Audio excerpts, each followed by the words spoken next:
Ah, okay.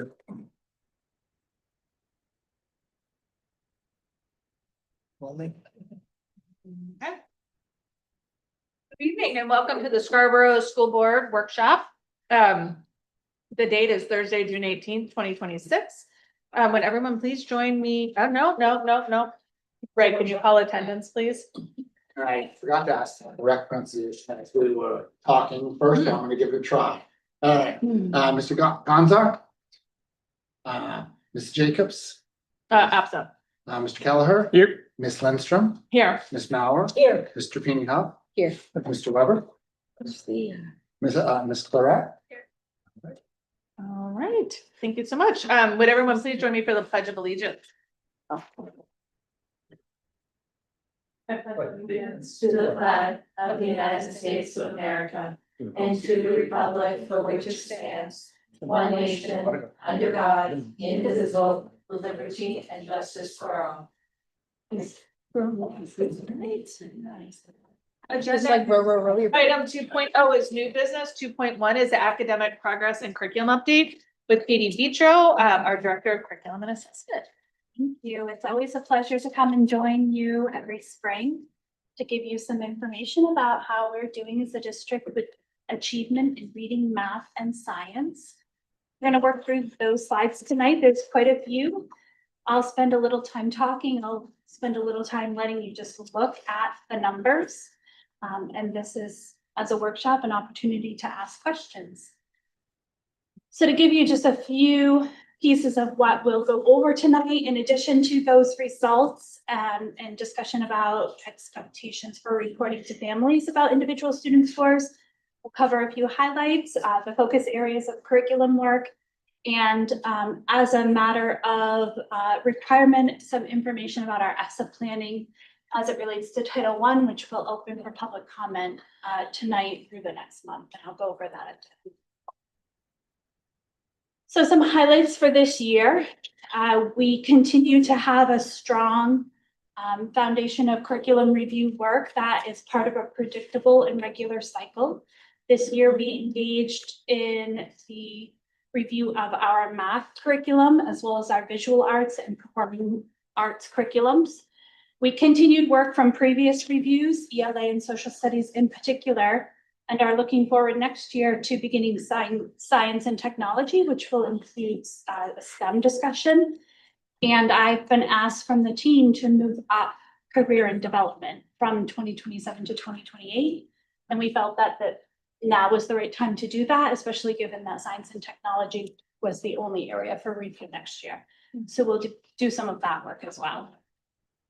There's been continued work on using the data available to us to inform curriculum and staffing decisions. In particular, you've heard me talk in the past about leading teachers alongside our building administrators in data discussions at the schools, and that continued at K2 this year, expanded to K5 with formal opportunities for discussion, and has begun to happen at the 6-12 level in various forms. So we'll begin tonight with looking at the results of the data, and we'll begin with reading. As an overview of the iReady, I want to remind you that the information presented here are results as they relate to a criterion-based side of the assessment. So that means how are our kids doing as it compares to grade level standards for each grade level. So as you can see, the fall scores are below. The most recent, which is our May scores, are above, and you can see quite a bit of growth in, let's see if I can shrink this down. In K1 and 2 over the course of their school year. Just a question, so they take a test in the fall, at Yeah. the beginning of the school year, and then you test them again with the same test at the end of the year. Yeah, so this is an adaptive assessment that they take in fall, winter, and spring. Okay. It gives us criterion referenced information, so that means specific to grade level standards. Right. And it allows us to inform our instruction on how we teach both reading and math. And the green would be students at or above grade level. The yellow indicates 1 year below. As I'd like to remind you, in the fall, that's more of an indicator of readiness for that grade level standards, because they're just entering with, say, first grade is entering with kindergarten standards ready to go, right? Right, right. They've completed standards that indicate readiness for first grade.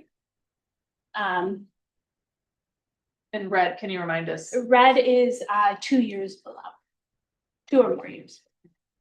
So we really work hard to shrink those numbers over time. It's really indicative in this. Absolutely.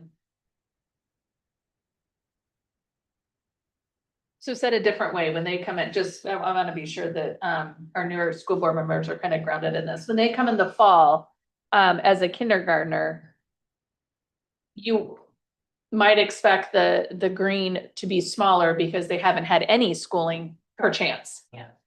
Yeah, so that green in kindergarten would indicate that there are students who, 52% of our students in the fall are showing that they have some level of kindergarten knowledge. So that has several kind of sub-main categories that include phonemic awareness, phonics, high frequency words, vocabulary, and comprehension in both informational and literary text.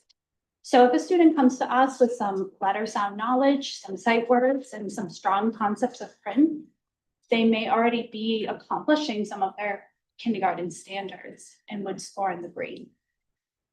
Students in the yellow often are showing an indication that they're ready for those kindergarten standards as it relates to entry of those. Katie, for the benefit of the group, can you talk about how this assessment is delivered to students, right? Like when we think about our youngest learners who may not be good, what that looks like. Sure, so this is a computer-based adaptive assessment that is supported through audio for our K1 and 2 students in both reading and math. We do see as students score higher and higher in first and second grade, that audio support backs away because the student's performance is indicating that they're capable of reading independently, and therefore it begins to measure them in that way in order to indicate what they're ready for next in their learning. But adjacent to that, the teachers do a lot of work to support student readiness for this assessment. So learning how to use the computer a little bit, even those first couple weeks in kindergarten, just practicing touching the mouse or touching the screen. And there are specific readiness lessons for the assessment that are brief, that helps kids understand what they're doing and why. And, little things that support the best practice in the delivery of the assessment. So we ensure that it's taken in just a 30-minute window, and then we stop for the day. And if the student's not done, we can pause the assessment and come back to it another day. So we're not spending more than 30 minutes a day on the assessment. We also have built-in brain breaks. So there's a little pause to encourage students to look away, take a breath, and then keep going. So little things like that help students set up for success. We take reading 1 week and math the next, so that in the course of the week, we're not taking both assessments. So all of those things are really carefully planned for in order to ensure we have, validity and effectiveness of this assessment. This just shows us, can you give us, I know this is a snapshot of, just from the fall to the spring. How do these numbers compare to previous years when you've done the snapshot? Are we improving, generally staying the same? Yeah. In terms of getting those numbers, this looks very positive. I'm saying, I don't know how it was it. Yeah, it is very positive. I'd have to go back to get all of the exact numbers. I do always look at the previous year compared to this year, and I'm happy to build that into future slides. So we saw slight increases in all 3 grade levels this year. So for example, I know in reading in kindergarten last year, at the end of the year, we were at 92% and 10%. So we saw a slight increase there. I believe last year we were at 80%, 20%, and 1%. Okay. So saw a slight increase there. I don't recall second grade off the top of my head, but I'm happy to compile that and Yeah, you don't have to bring do that it back. primary, so we're seeing incremental gains, seems like, yeah. Yeah. Yeah. Pretty steady numbers. Okay. And you know. Yeah, they're pretty satisfying too. As did you say that the ELA is continuing review? Or are they finished with their curriculum review? Right now, they're doing work related to the review process. So, for example, we have not moved away from Lucy Coffins, which is our core program. But one of the things the team did come back to do this year was to look at the mentor texts and update those mentor texts to ensure that they are relevant and have recent publication dates and are specifically relevant to the students in our population. We also looked carefully at how those books represent the standards, and if the Lucy Coffins units of study didn't have a book that helped us directly instruct in a standard at, we did this for K-5. In K-5, we purchased books that would allow teachers to directly instruct in that standard. That team is continuing to do some work this summer by creating some interactive read aloud lessons that go along with the books so that teachers have those lessons adjacent to the book. And when they deliver direct instruction, it will specifically outline the standard that they should be directing to, and the way in which they should use the book to do that. So that review work was directly in alignment with the work that they did out of that review. Okay, my last question for at least 5 minutes. So I'm gonna hold. I will stop, but I just, when I look at the fall numbers compared to the spring, it's obvious, it seems obvious to me that the instruction they're getting during the year is obviously beneficial and working and providing skills that they need. But then does something happen in the summer? And while that's not our, you know, I know we're not teaching during the summer, but is there thought around how can we, or is there anything we can be providing in the summer? I know we have the reading camps and we have like we've discussed Yeah. things that are going on, but is there anything that we can be doing? Maybe any partnerships at the library or anything at all to provide some That's a great extra question, skills? Shannon. Yeah, so we do have summer read up, which we have focused this year to specifically support our students entering grades 1, 2, and 3. Mhm. And those students are students who would benefit from additional opportunities with reading.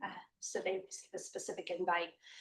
We do have our K2 librarian has worked with the children's librarian over the public library to put into place some opportunities to set a goal around reading for the summer. And I believe that communication was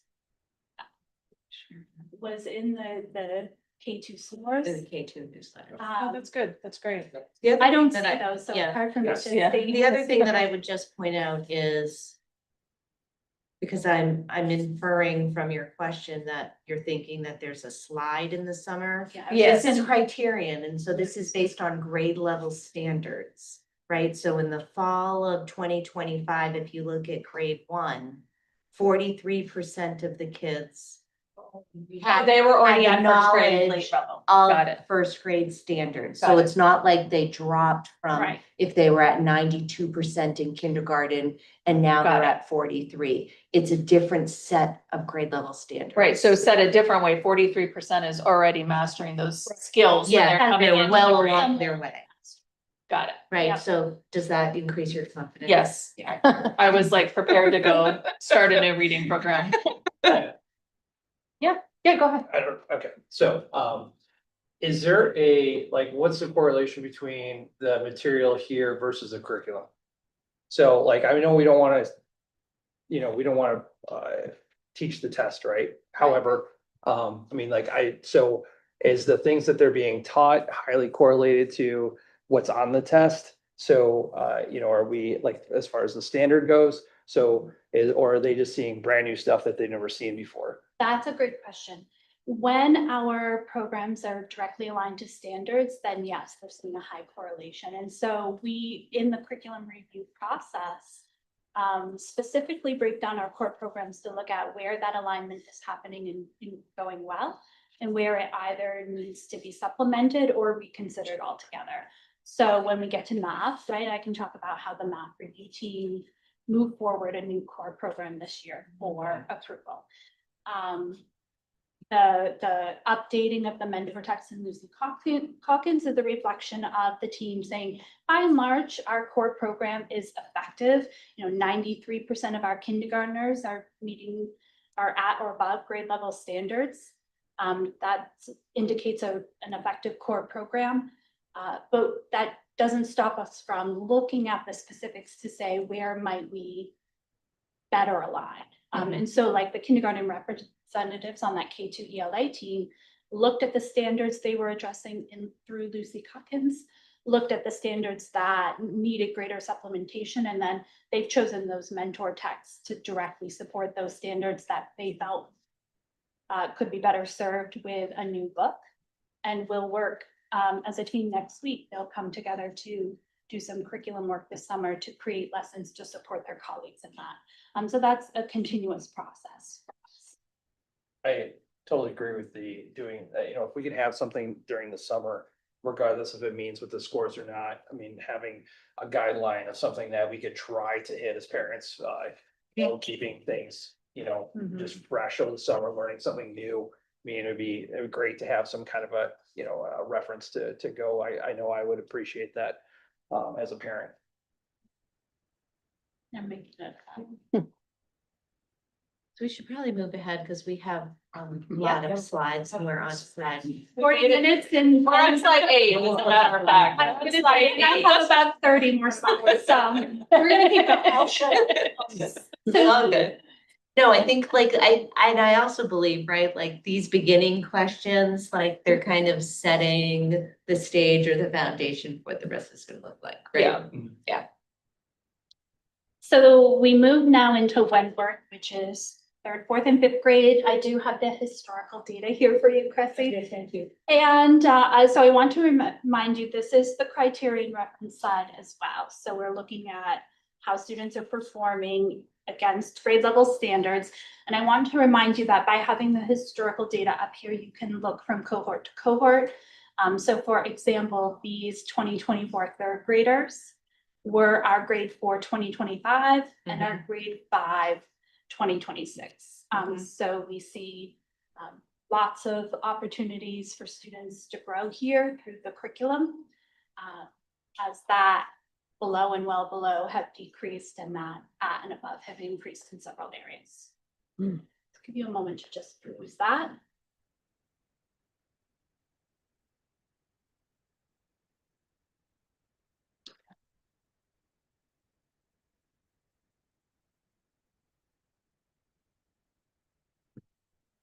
We also have the middle school scores, same thing. You can look at them in the same way. So how does grade 6 do in general, and then cohort after cohort?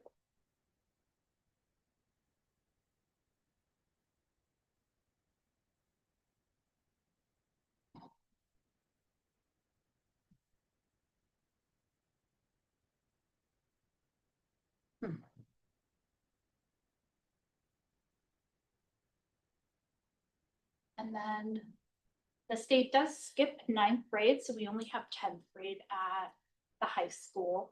And these are the scores currently for our high school over time.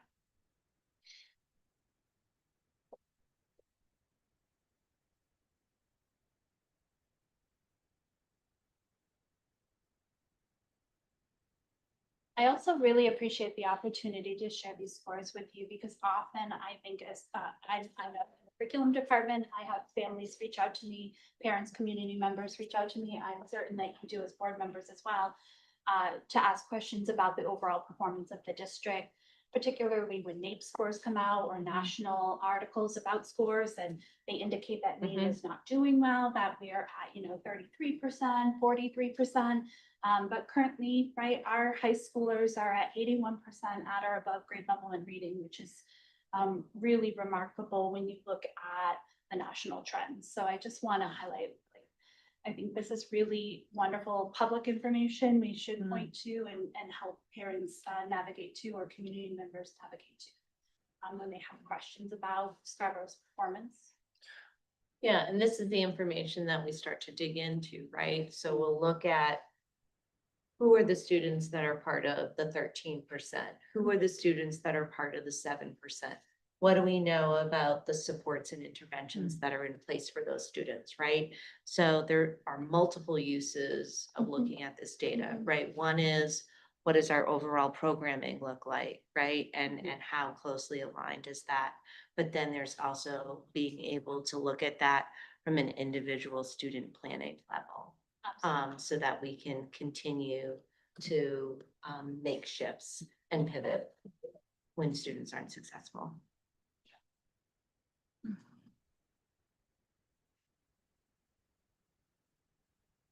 I also like to share with you just a look at what the median score for Scarborough is. So you know, what does the average student receive for a score compared to the student at the state? These are our reading comparisons for third, fourth, and fifth grade. So I'm gonna.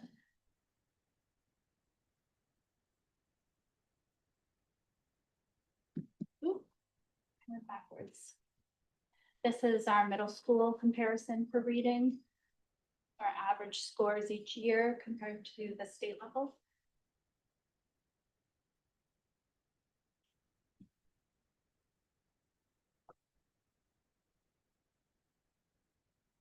And for high school.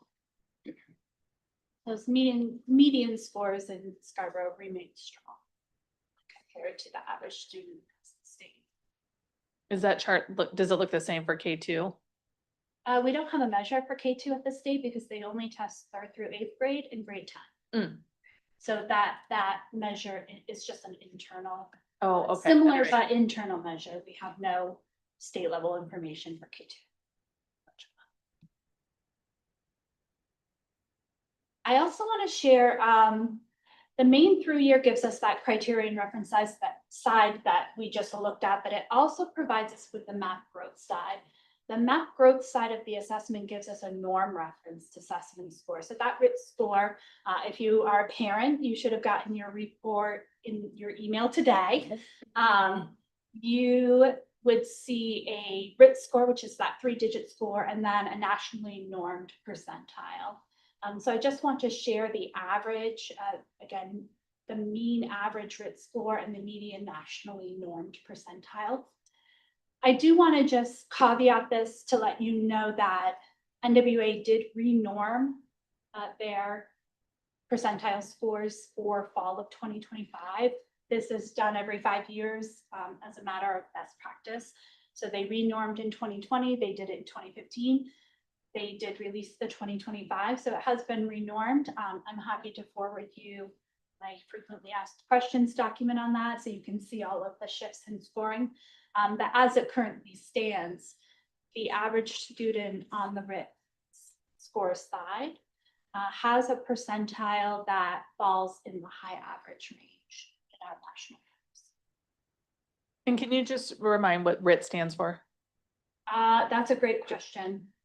It's, Roush something. Yeah. It's the technical Oh. term that It's, Never yeah, mind. And every the student gets formula's name. Right. It's just the score that Yeah. they're getting. Yeah. And I have to go it's look it the up. same, it's the same thing year over year, right? So if your student is a third grader and they're at 179, then, you know, there's a growth goal and how many points do we expect a kid to grow in a year? Right. And then next year they might be at 189, and then they might be at, you know, 202. So you're Yeah. always, you know, there are a series of data points along one student's trajectory that just continues to grow. Right. So we're seeing 2025 not normed. And not The old renormed. norms. And then 2026, you're showing us all the renormed. in NWA regularly renorms their test. Yes, you It's said. all a mathematical formula back end.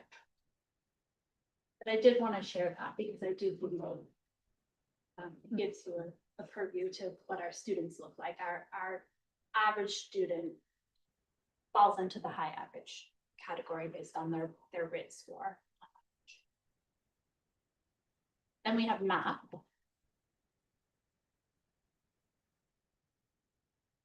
So this is our iReady internal K2 club.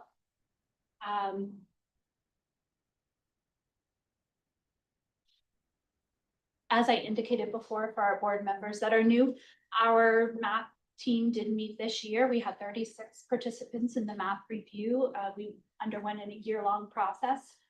The very first meeting, we made it really clear to us that they wanted to explore new core programs because they really felt like there was a misalignment and a heavy level of supplementation that indicated we should begin looking for new, better aligned core program. As the result of many meetings over the school year, we did move forward Amplify Desmos Math. There'll be a staged implementation beginning with our 6B curriculum. And then in the spring of next year, we'll begin implementation at K5 with initial training with a full implementation of K8C by fall of 2027. So 6-8 will have a full year and then K5 will join them fully the next year.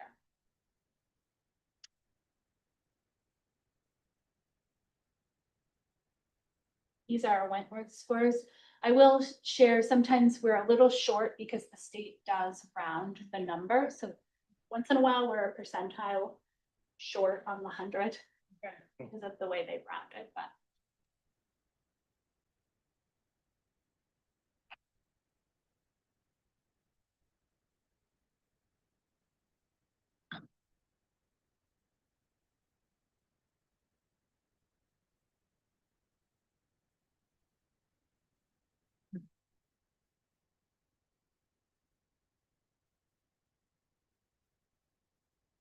Feel free to slow me down if you have questions as well. Here are our middle school scores.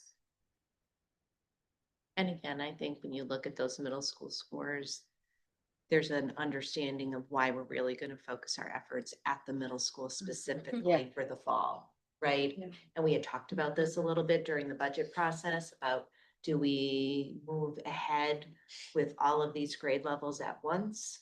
And we made a deliberate decision to focus on the middle school because there is the need for more growth there. And we're also starting with a smaller core group of instructors because we probably have about 12 or so folks. Yeah, our list for training is currently at 19 educators between general and special special education. education, our instructional coaches and our administrators. So Yep. a full team will support that implementation. And then high school.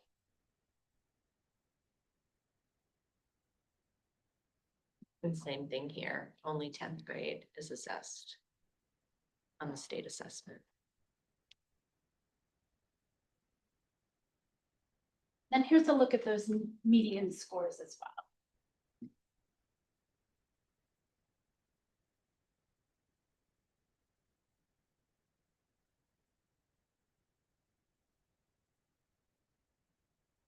What I do want to remind you is 1,500 on the main through year is the cut score for at or above grade level. Okay. So you do see at the state level a decline, right, to approaching that continues through middle school, as you're going to see on the next slide. And I've changed the chart a little so you can see how the state performs next to Scarborough. If you have been on the board or watching these presentations over the last couple of years, the first 2 years, I have 2024 on here, but 2023 and 2024, our 8th grade students had not met that 1,500. They did last year, thanks to that team's heavy supplementation and adaptation of the scope and sequence, is my belief. They had worked really hard on adjusting that to better fit our students' needs, and I thought that that was the outcome of that. I believe that continues to hold true, and I think it's just another indicator of their desire to see students be successful and their desire to see this new program implementation. The middle school team is very excited about that. So I'm excited to see where they go in the next couple of years. High school.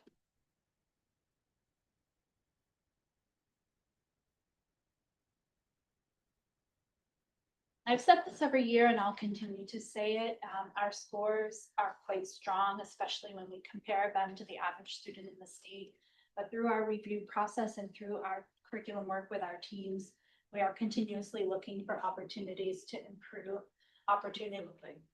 continuously looking for the ways teachers can improve opportunities for students to find even more success. So the math program this year is a great example of the work we're carrying.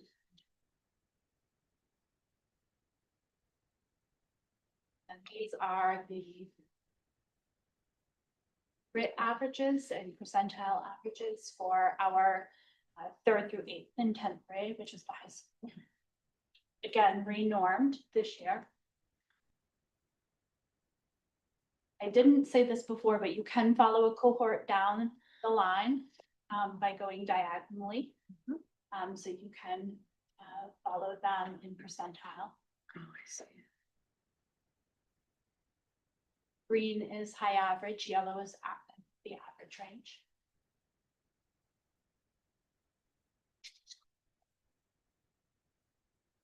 And then we have science. And I'm just pause for a second to remind you that the science is taken in May.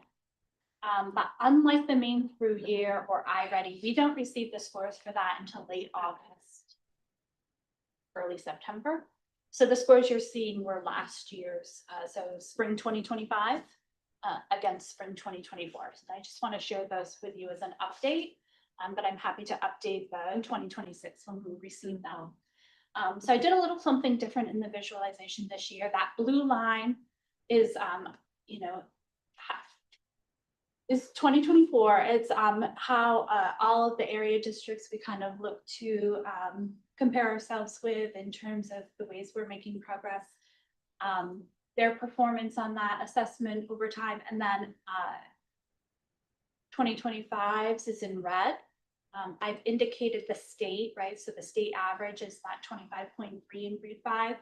This year, Wentworth's was 51.2. That's the percentage of students at or above grade level in science assessments. This one is really hard for us to track over time because students only take this assessment in grades 5, 8, and 11. So we go many years without seeing the cohort reemerge again. They made some changes to the assessment, I want to say 2023. So I'd have to really dig in to find that very first cohort of 5th to 8th grade to see how they've done in comparison.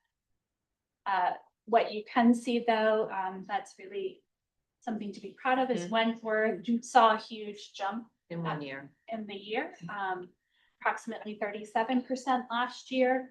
For that cohort, 51% this year. At the middle school, you see Maine and Scarborough indicated a smaller jump, but a bit of a jump this year from about 71% to 75% of the students at or above grade level in science.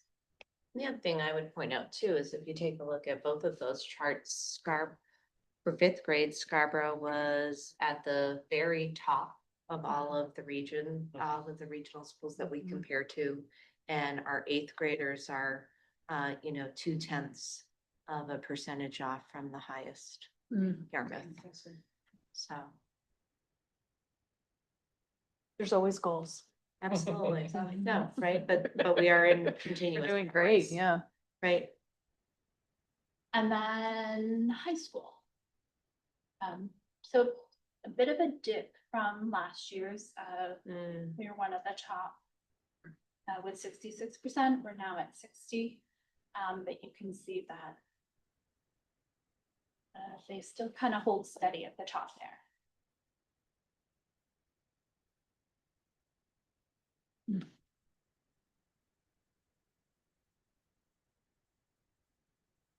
So that's what I have for results in terms of academic achievement for reading, math, and science. I did also want to just talk briefly tonight about our ESSA planning. ESSA covers the federally funded programs in our title funds.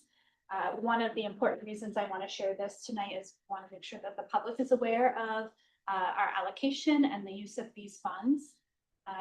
I will at the end have a slide on the ways in which the public can comment through public input to me in relationship to these funds. But we receive 4 different federal fund buckets, titles 1, 2, 3, and 4. Title 1 is for improving the academic achievement of disadvantaged students. The rest generally either support that or have more to do with teacher professional development and training high quality teachers and building administrators. Let me see if I can go back. Our allocation this year is slightly higher than last year, but you can see that overall we've seen a steady decline in funding over time in federal funding. Is that for all school districts? I mean, let's say if you're comparing the same 9, looking at the cohort in Cumberland County area, are they all declining as well? I would say this year we saw a small increase. Most of our counterparts saw significant decreases. Okay. A lot of this funding is tied specifically to our like what used to be called free and reduced lunch. Our students with population of our economically disadvantaged students. And so there's that, but there's also the fact that Maine as a state overall has received less funding from the federal government in the last couple of years. And then another question, I know in the news, they're gonna shut down the education department and all that. What's gonna happen to all this Title 1 through 4 funding under that scenario? I have not, I couldn't speculate on that. I've not heard any direct news on how that might be impacted.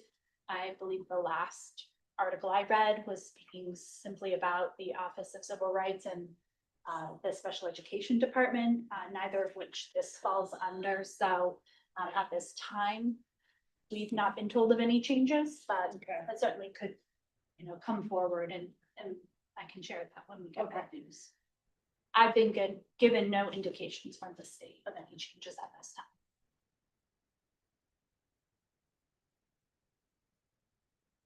So in Title I, I just want to be really clear that we must allocate funding for certain things. We have to allocate funding for services for our economically disadvantaged or homeless students. We have to allocate funding for parent and family engagement, and we also have to allocate funding for equitable services for eligible private schools. Last year and this year, we don't have any eligible private schools we have to allocate funding for. So there's no money removed from our funding this year as well. The funding also must supplement and not supplant. So when we talk about this funding, it's got to be in a different bucket than when we talk about like our local budget. We cannot, pay for local positions through this funding, this bucket of funding. It has to supplement our local budget. So the Title I specific allocation this year is just over 95,000. We have in the past and plan to continue in the next year to fund a Title I teaching position to provide early intervention services to the qualifying school. That qualifying school is based on the percentage of students who are economically disadvantaged. We prioritize that intervention at K2 because we know that the research strongly indicates that the earlier the intervention, the more success the student will find in their K-12 career. So we prioritize our K2 students, and currently that position is at 8 Corners, and I expect it to continue to be there next year. We also receive Title IV funds. This fund this year is at 10,000. That's the state minimum for funding. So it's, you know, the smallest amount we could get. We will apply for alternative use and we will transfer those funds to Title I to allow us to pay for that full Title I position of the teacher. So it will contribute to that.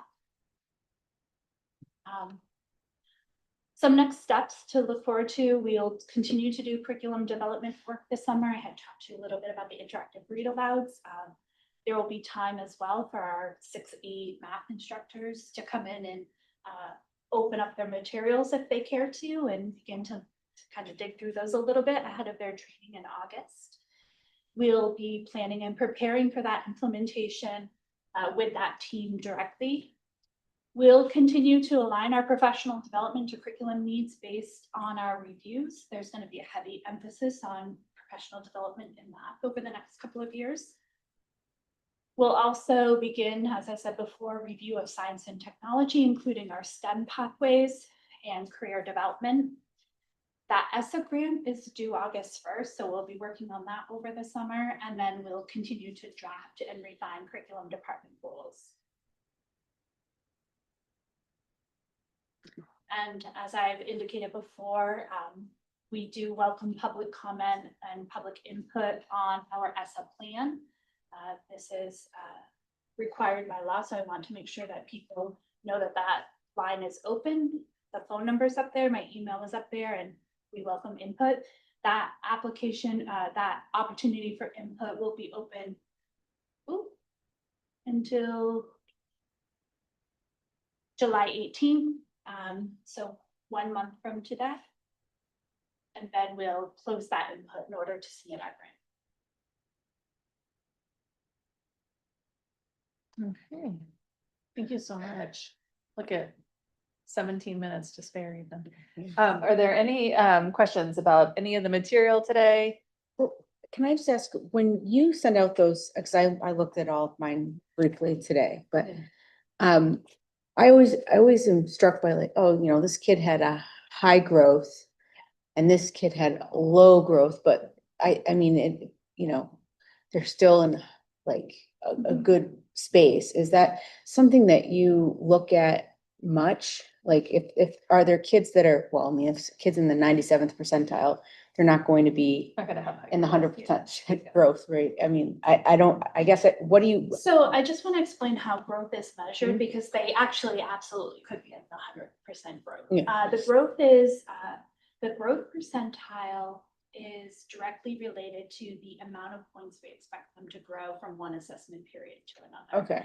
So the average student at a grade level, I'd have to look up the exact numbers, but let's talk about like the average fifth grader. Since I taught fifth grade, I'm a little more familiar with the Yeah. specific numbers.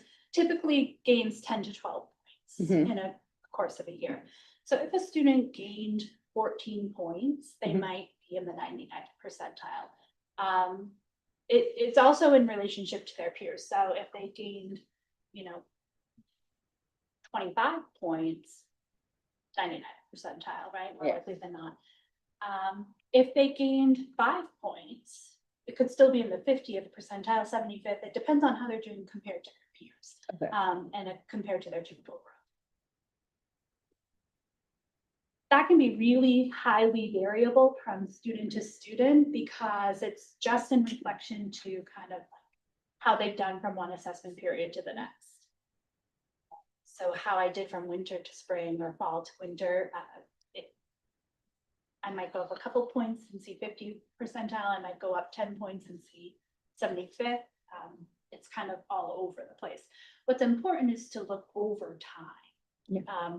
So if your student is making steady increases in academic achievement, that achievement percentile, then the growth is probably steady, but mediocre, right?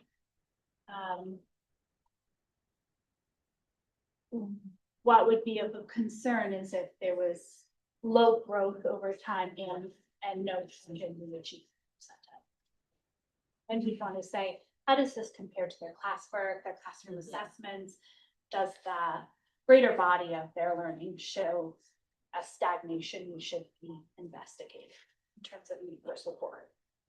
And then also keep in mind is like one moment in time, Right. yeah, So like like a bad your kid sat day. down for like 45, 60 minutes on one day, 1 month and said, I'm gonna take this assessment, here's how I'm gonna do, and so those scores can do a bit of this times. I would say just in general, like when I talk to parents, you wanna just make sure the line's moving in the right direction.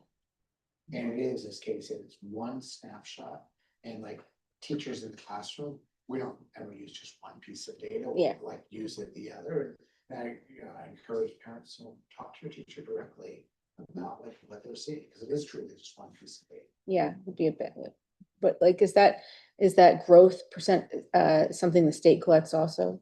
Or is that just to help us locally understand how kids are doing?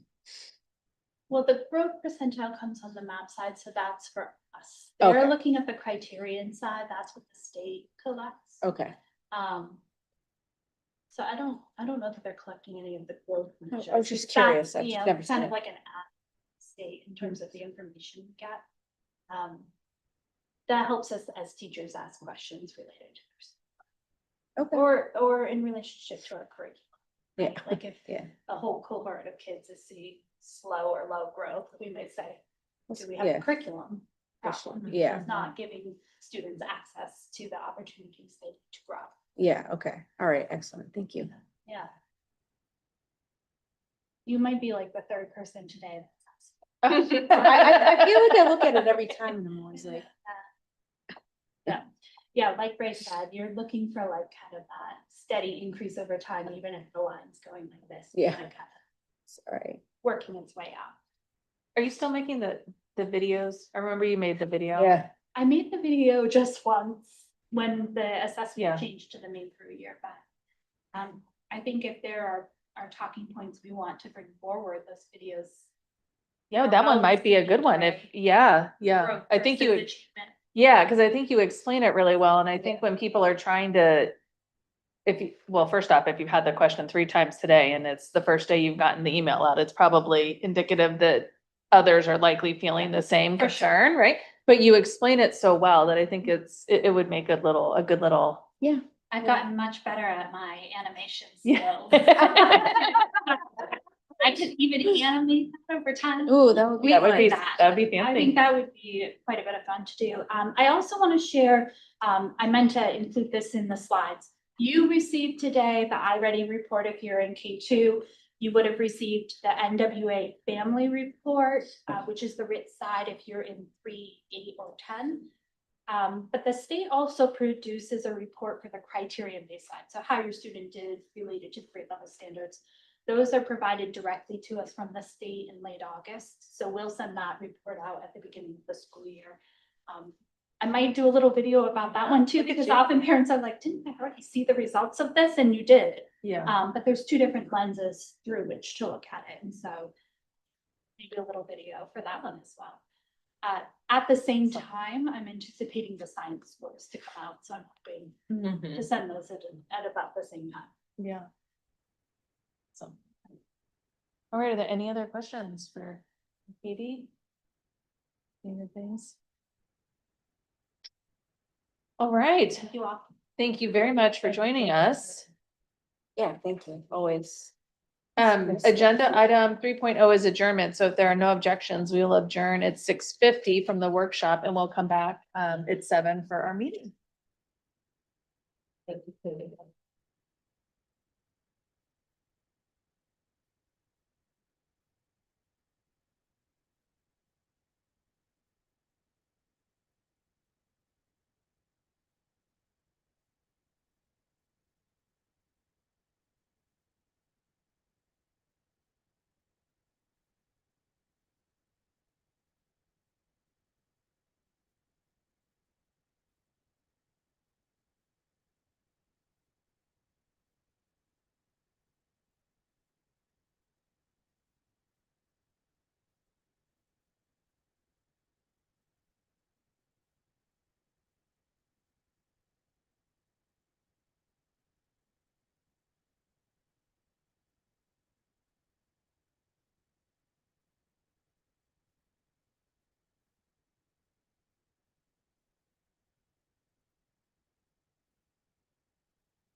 Good evening and welcome to the school board business meeting. Tonight's is Thursday, June 18th, and I'm going to call the meeting to order.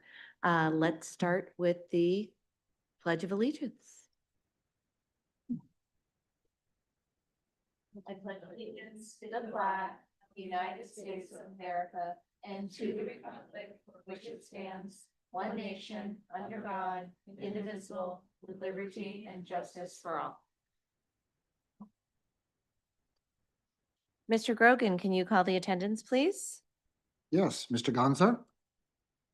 Here. Ms. Jacobs is absent. Absent. Mr. Kelleher? Here. Ms. Lindstrom? Here. Ms. Mauer? Here. Ms. Trapani Huff? Here. Mr. Weber? Present. Ms. Claret? Here. And Ms. Dolan is not with us till next year. Yes, absent, Thank you. The next item on our agenda is the election of the board chair for this year, which is why I am beginning the meeting tonight, since I generally don't do that, but we are starting the meeting without a chair. And so I would ask, is there a nomination for chair? I would like to nominate Shannon Lindstrom. Is there a second? Yep. Thank you. We've got a first and a second for Shannon Lindstrom. Is there anyone else that we would like to nominate?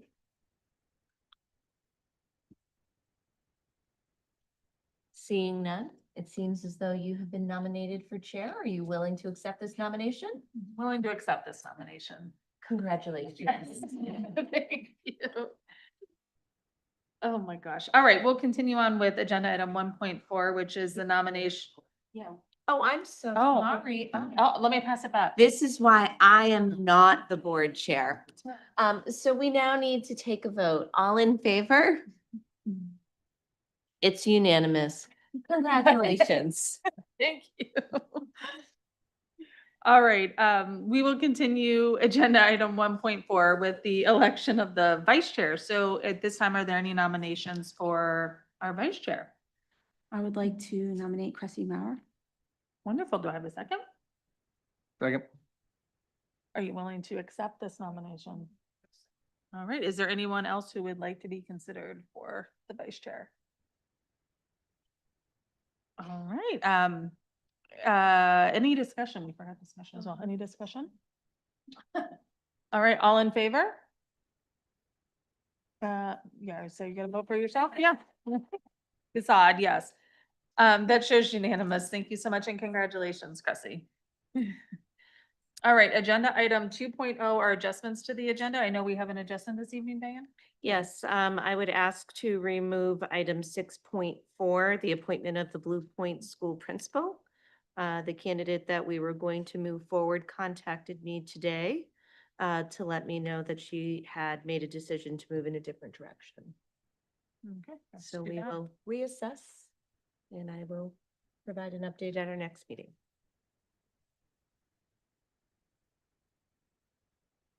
All right, thank you, Diane. All right, agenda item 3.0 is recognition. We'll start with 3.1, the student spotlight recognition. We have the slideshow. Oh, right, can you pull the slides up? Sorry.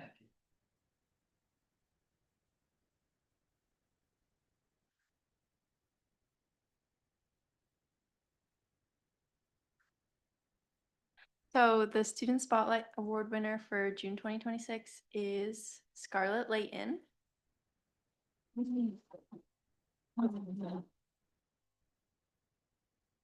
And she was nominated by her teacher, Stephanie Leon, who's here to talk about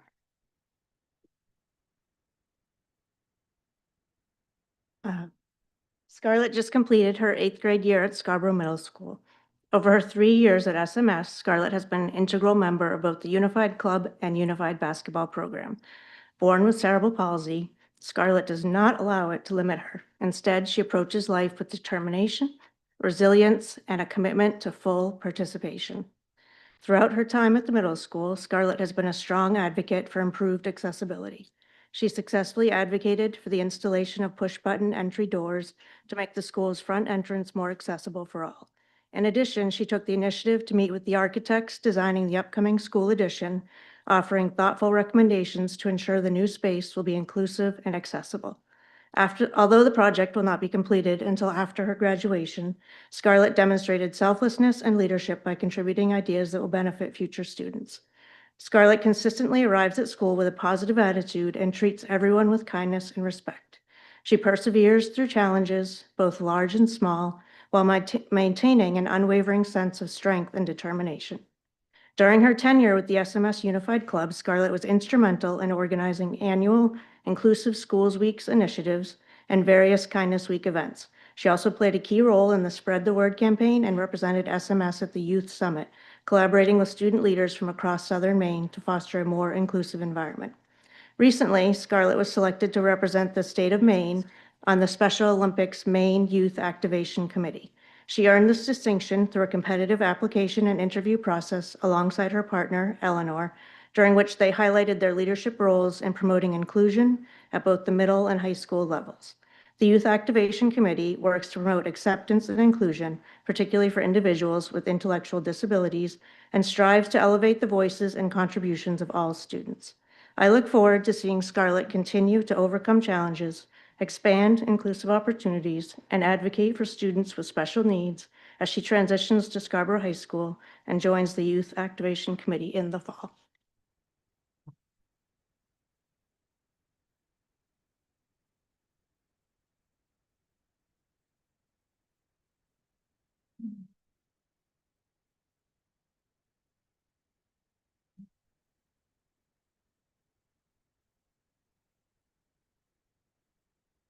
Do you want to come up? Did you want to come up to the front and take one? Please come. Yes. No,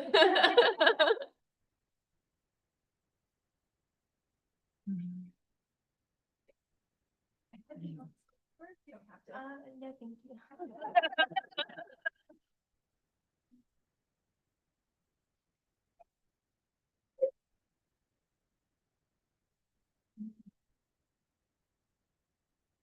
Is there any discussion up here for Scarlett?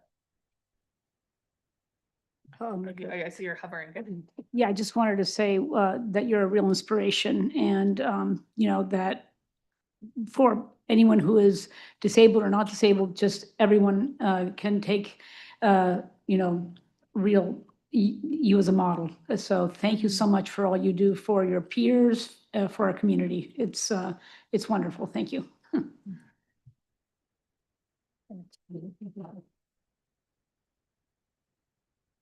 I will just say that it's obvious to me from what was presented here that you are very much a peer leader, and that's really special. But what's really cool, and I hope you, these are a lot of really good things to say about you, and as you reflect on them and you think back, it's really important that you understand the gravity of helping the school project forward, because you're not only helping, you're helping first off when it's not going to benefit you. And that's a huge sign of leadership, right? That's not a trait that everybody possesses, but your footprint and your ideas and the expertise you're bringing to the room are going to benefit people long after you're gone. And that is really, really powerful and really huge. So thank you for not only the other things you're doing, but thank you so much for that. That's a huge, huge benefit for all of us and a huge help for so many that are coming behind you. So thank you very much.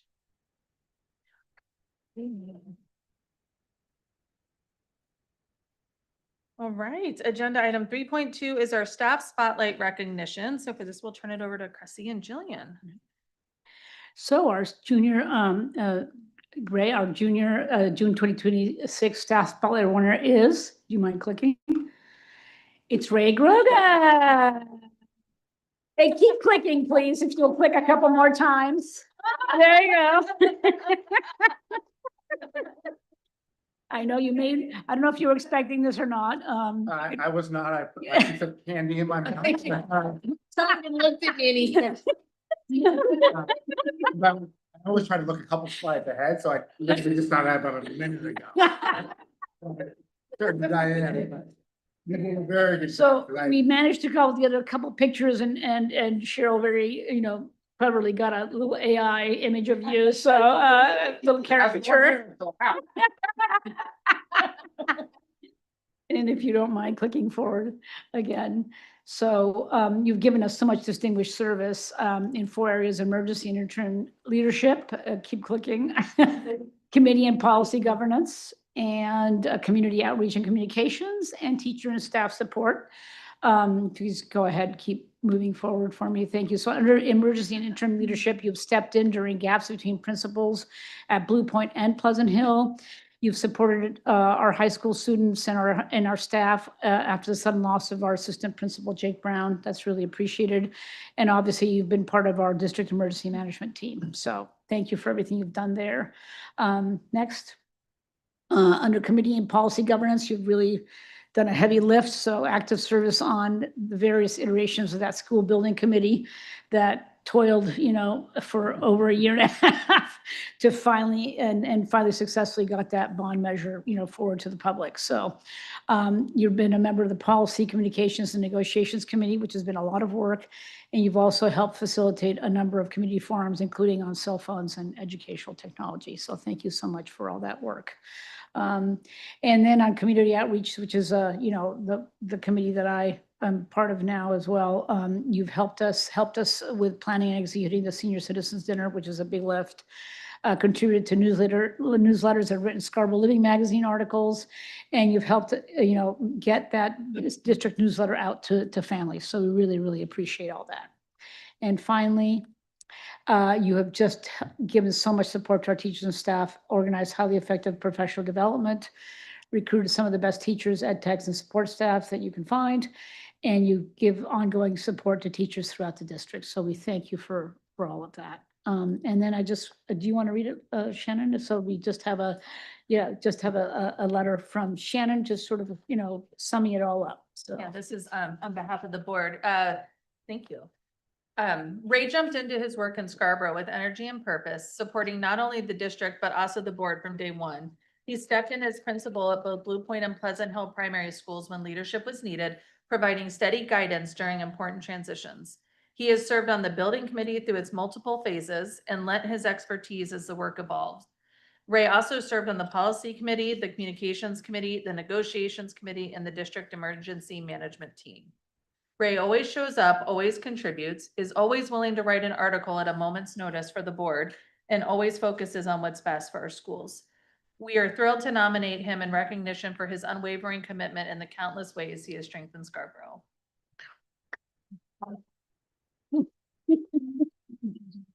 We're gonna miss you. Well, and I do thank you all very much. I have truly enjoyed my 2 years here, and I think Diane said it best today when she talked about our leadership team and how. Oh, we can't hear you. Could you repeat that? As Diane said today, like talking leadership, I'm like, it's such a high functioning, great group to work with, and I piped in there. It's like, it's the highest functioning leadership team I've worked with. And, the opportunity to work with Diane and learn a lot and help Scarborough. I've been thrilled with my 2 years here. So I can't thank you all enough for everything that you have provided me. So I do want to take the second to thank all of you, because I know you're thanking me, but I really feel like I should be thanking you for the opportunity I've had the last 2 years. So thank you very much. And I know you're in great hands moving forward. So, yeah. So thank you. Yep.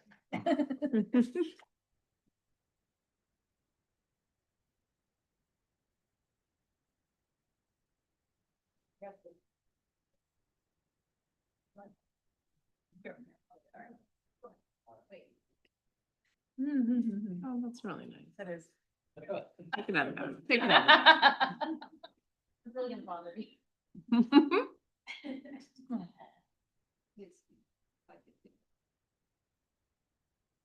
That's very cute. Thank you very much.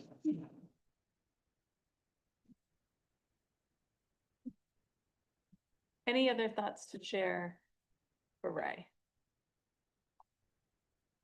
All right, thank you very, very much, Ray. Thank you. I probably should have done this at the top of the agenda, but we do have 2 new board members tonight that we are welcoming. Alex and Scott were just elected at the elections that happened. It feels like it must have been the 8th. I can't even remember the date. And then the town council just certified the results of the elections last night. And so we have 2 new members. So welcome to both of you. I look forward to serving with you. All right, agenda item 4.0 is general public comment. Is there anyone wishing to make general public comment this evening?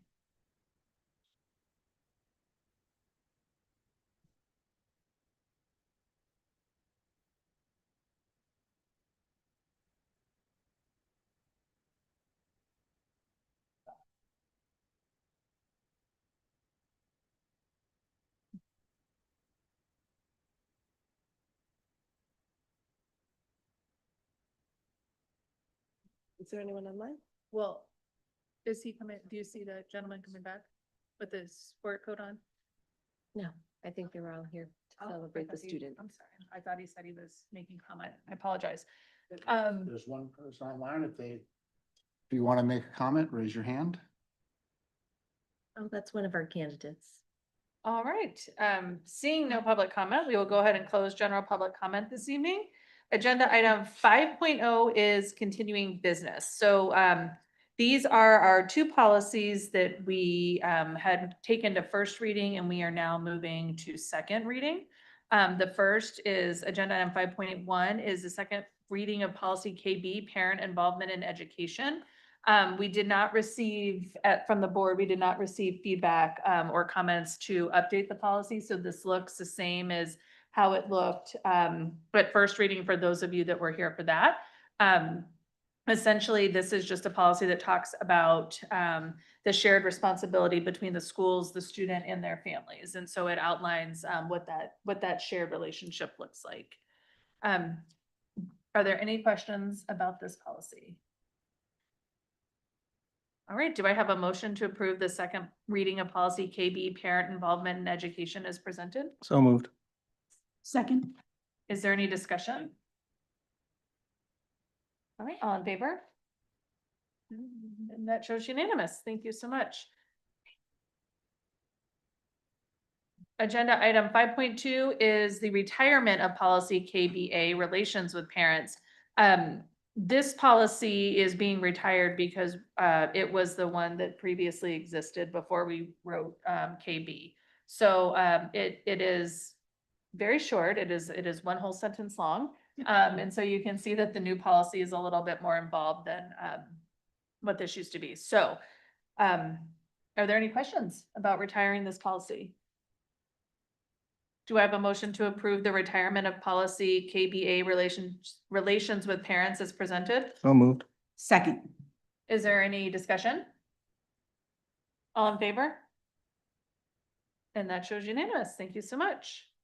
All right, agenda item 6.0 is new business.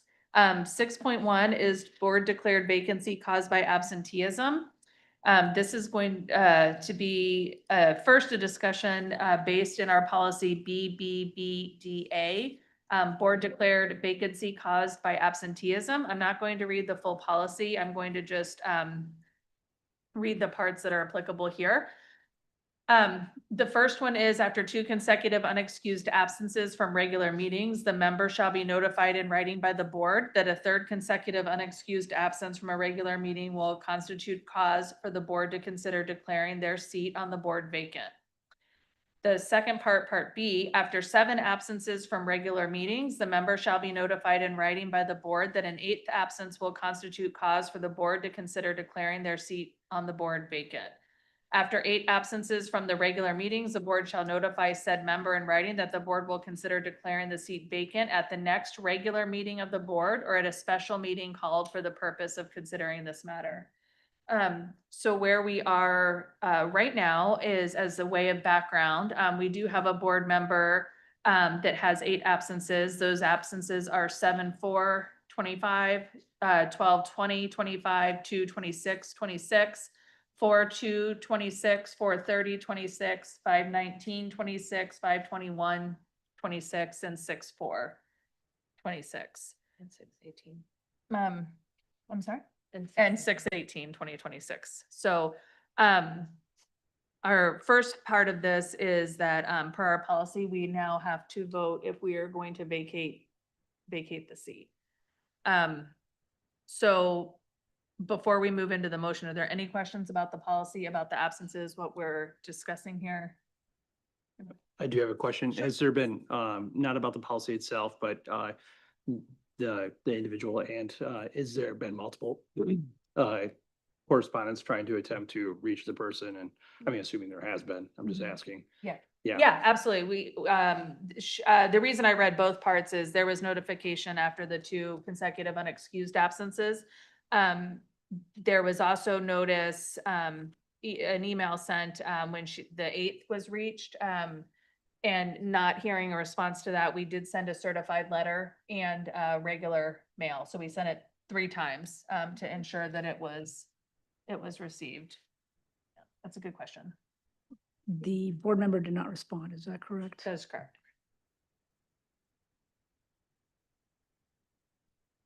The question. So the policy as it reads, there are 2 unexcused absent. There's a distinction between unexcused and just absences, Correct. correct?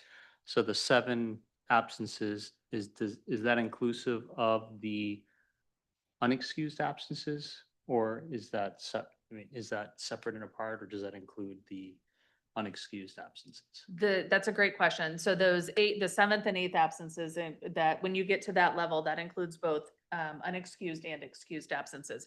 And just because that's a really great question, I do, if we go to the top of the policy, we do have a definition for excused. And so the things that are considered excused are illness of the board member or members of their immediate family, death in the immediate family, a short-term family obligation, or an unavoidable commitment related to the member's employment, so long as that commitment is not a type that prevents the member from attending on a regular basis. So any absence for reasons other than those identified shall be considered on an individual basis, but otherwise they'd be unexcused. That's a great question.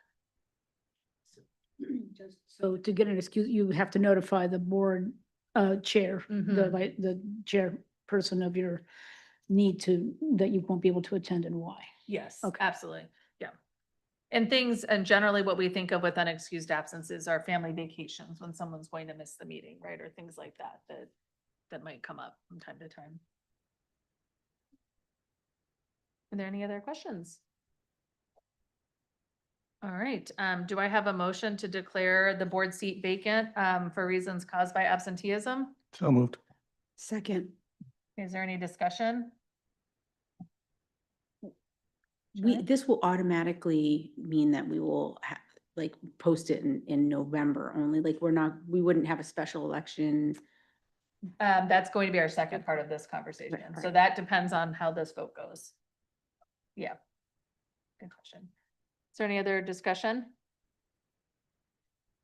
Okay, all in favor of declaring the seat vacant for reasons caused by absenteeism? All opposed? I'm thinking of the reasons to abstain. Are you thinking of abstaining because you weren't on the, Just because I'm not familiar with the situation? the situation. Sounds like you have enough votes anyway, so. Well, we'll say, what is that? 1, 2, 3, 4, 5. I think that you can't, the abstains, are for specific reasons, but in the spirit of moving this along, I think we'll allow it tonight, but, I'll circle back and let you know for the exact reasons for abstaining. So for now, we'll say 5 yes and 1 abstention. Okay, so now that the seat, we have voted to vacate the seat, the second piece is what Jillian was alluding to, which is how we fill the seat. And so for that, we have to go look at the town charter. That's what dictates how these seats are filled. And the verbiage in the town charter says, I'm going to read the whole thing and then I'll describe it. If a seat on the Board of Education becomes vacant more than 6 months prior to the next regular town election, the vacancy shall be filled for the unexpired term by a special election held within 60 days from the date the vacancy occurred. If a seat on the Board of Education becomes vacant within 6 months of the next regular town election, the vacancy may, at the option of the town council and recommendation of the Board of Education, be filled for the unexpired term by a special election. However, no election shall be held within 60 days prior to the date of the regular election. Our next regular election is November, so we are within the 6-month window, so we don't have to hold a special election. For those that, this is new, the reason special elections are, this verbiage is in there, special elections are at a cost to the town, using taxpayer funds. And generally are, for purposes of this, are not well attended by the community members. They don't really come and vote for these things, for lack of, not many do anyway. Generally, if it's within 6 months, we could recommend to the town council if we so chose to do a special election. We also have the option of leaving the seat empty, vacant until November. When we hold the rest of our elections, then there would be a special ballot for the school board seat at that time, which would just not be an additional cost because the election is already happening. So I open it for any questions for me about the town charter? Okay, do I have, I'm gonna make a motion. Or I'm gonna suggest a motion. Do I have a motion to, I'm gonna make a motion. I'm motioning that we leave the seat vacant until November. The reason I'm doing that, the reason I'm making this motion is because I am personally uncomfortable filling a seat that is an elected position where the community really should be weighing in on who is sitting up here with us. We have filled it one time before, and that was by a recommendation of somebody. We did go out and ask someone to serve. That was a specific circumstance in that that we had a gap, and we were, I think we lost 2 people, if I remember correctly. But outside of that, I generally prefer to leave, my opinion is to leave these open and allow the community to have a say in who is sitting up here. So what would happen in November is there would be an election to fill the seat. And at that point, they would fill the remainder of the term.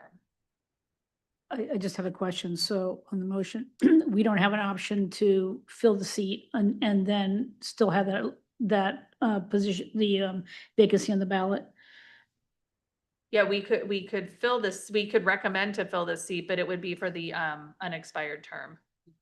Oh, you can't just do it for the, until the election. Okay, I got it. So it can't be a stopgap until, okay, I get it.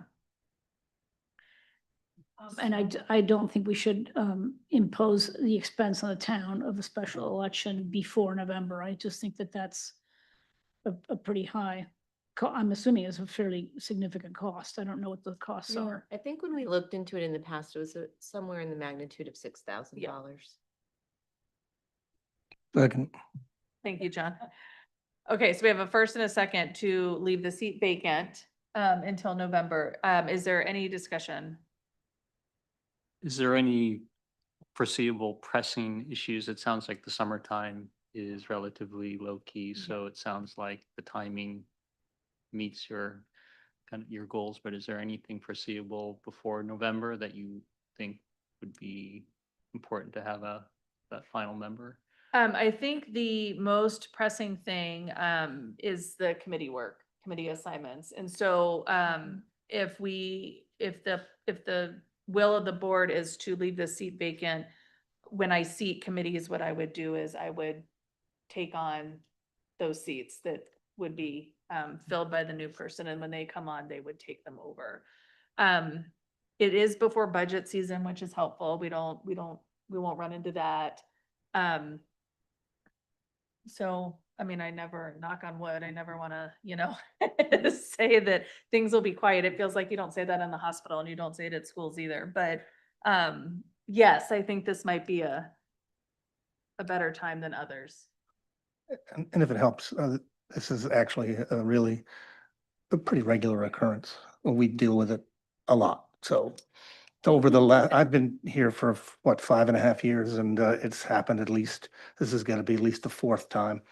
So we just do what we gotta do to get by, so. Can I tag on to that? Yeah. Yeah, it really is terrible. So, I mean, it's a lot of work on everybody and then it's hard for everybody to kind of come in. So it's preferable. We not just pick up have- the slack, we gotta do, so. But also like to get maybe 2 months ahead is not, I don't think worth the expense. Yeah. Thank you. Is there any other discussion? Okay, so all in favor of leaving the seat vacant until the November election? That shows unanimous. Thank you so much.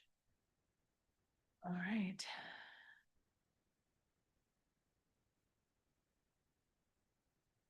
All right, our agenda item 6.2 is the first reading of policy BEDH, public comment at school board meetings. So this is a policy update that came as a result of changes to the sample policy as a result of a lawsuit that happened in another part of Maine, not to Scarborough, but in another part of Maine. And essentially what this does, what our policy does is it outlines how an individual can come and make public comment at our meetings and what that exists or consists of. So they are the primary purpose of our meetings, which is a little unusual for some people. Our meetings are actually business meetings that are conducted in public. So what that means is that when someone gives us public comment, we can hear them, but we don't interact back and forth. So that's not the purpose of their public comment. We allow members of the public to comment in general public comment. We also allow them to comment on items on the agenda under continuing and new business. And each individual is allowed a maximum of 3 minutes per comment period at a meeting. We don't allow individuals to relinquish a part of their time to somebody else. Speakers will be recognized by the board chair. Comments should be addressed to the board chair. Public comment is not to include dialogue with board members. That's that back and forth I mentioned to you. The second piece of this is individuals shall stand behind the podium that we have over here during their allotted time. They are not permitted to approach the board or walk or stand elsewhere and around the room during their comment period. Speakers must be recognized by the board chair and all public comments should be addressed to the board chair. So this is one of those changes that happened with this. It's that inability to walk around the room now. All right, C is speakers are expected to follow the rules of common etiquette and decorum for the forum. That includes no indecent or obscene language, engaging in disruptive conduct, criminal conduct, shouting, threatening others, using words or actions, making defamatory comments, exceeding the time limit, talking over, interrupting others. Obscene is defined here. You can read on the policy. Personnel matters are not permitted to be discussed during public comments, and that's because our employees do have the right to confidentiality and due process. Discussion of matters involving individual students is not permitted during their public comment time, also because they have the right to privacy and due process. Any concerns about personnel matters and or students should be directed to the superintendent. If an individual is to make public comment that breaks any of these rules, the chair does intervene, and individuals who disrupt a board meeting may be asked to leave. Are there any questions about this policy? So this is a recommendation from the Maine Education Association to this change, or just because there's been problems? Have we had problems with this, or is it just? No, we have not had any problems. There was a situation in another part of Maine that resulted in a lawsuit, and as a result of that lawsuit, MSMA drafted new. Oh, sorry, that's what I meant. Drafted Okay. a new sample for us to look at. Okay, so they've distributed that to all school Yes. boards Yes. throughout Maine. Okay. So everyone should be updating their policies. So one other question, do we deviate much from the draft policy they submitted, or have we made, because give us a sample policy. Have we deviated much from the sample policy? In this case, no, we did not, because this was, again, born of a result of a Okay. lawsuit. We did not, I don't even think we deviated at all. I think the one thing that if I remember correctly, we don't require people to state their town. Oh, your address. their Yeah, or address, address, yes. yeah. Yeah. Okay. Yeah, we did away. So this actually, we had, if you look at the revised dates on the bottom of the policy, we actually just looked at this last year. Okay. And so, and prior to that, it was in 2022. So this has been reviewed. Quite a few When you times. think about how long some of our other policies have gone, this has been reviewed quite a few times. And what we had decided actually in 22 is that, the address, just as a matter of public safety and we don't really have a need to know their address. And so we did away with it at that time. So we just asked for their name. Got it. And we don't differentiate between, those that live in Scarborough and those that don't. So anybody is able to come make public Got comment. But it's really to guard against liability. Yes, that's exactly what this is for. Do you have a quick question? Under the revised, it says, the last revision was July 23rd of 2026, which would make that in the future. That's because that's when it. Is that the special? Second. When we're We're assuming. gonna do it the special happens. session? Yeah. Okay, thank you. Yeah, good catch. That assumes that, we will approve it at second reading on July 23rd. Perfect. Thank you. And if not, Cheryl will change it for us. That's a great question. All right, do I have a motion to approve the first reading of policy BEDH, public comment at school board meetings? as So moved. presented? Thank you. Is there any discussion? All in favor? That shows unanimous. Thank you so much. Agenda item 6.3 is the first reading of policy JICJ, student use of privately owned electronic devices at school. So for this one, I do want to read you the language because, actually, Cressy, to your previous question, this one does, deviate a little bit. So I want to be sure we're clear on what we're doing here. So, as background, this policy, this new policy or this updated policy is born of a result of the governor's supplemental budget that was passed by the Maine state legislature. In her supplemental budget, the final language says, by August 1st, 2026, a school board shall adopt and implement a policy prohibiting student use of personal electronic devices for the duration of the school day from starting bell to dismissal bell. The policy must restrict student use of cellular telephones and other personal electronic devices with internet or cellular network capabilities. The Department of Education, in coordination with the Maine School Management Association or a successor organization and other relevant stakeholders, shall make available a model policy for school boards. The model policy must make exceptions for compliance with the student's individualized education program, a documented accommodation under Section 504 of the Federal Rehabilitation Act of 1973, 29 United States Code Section 794, 2026, regarding an individual student.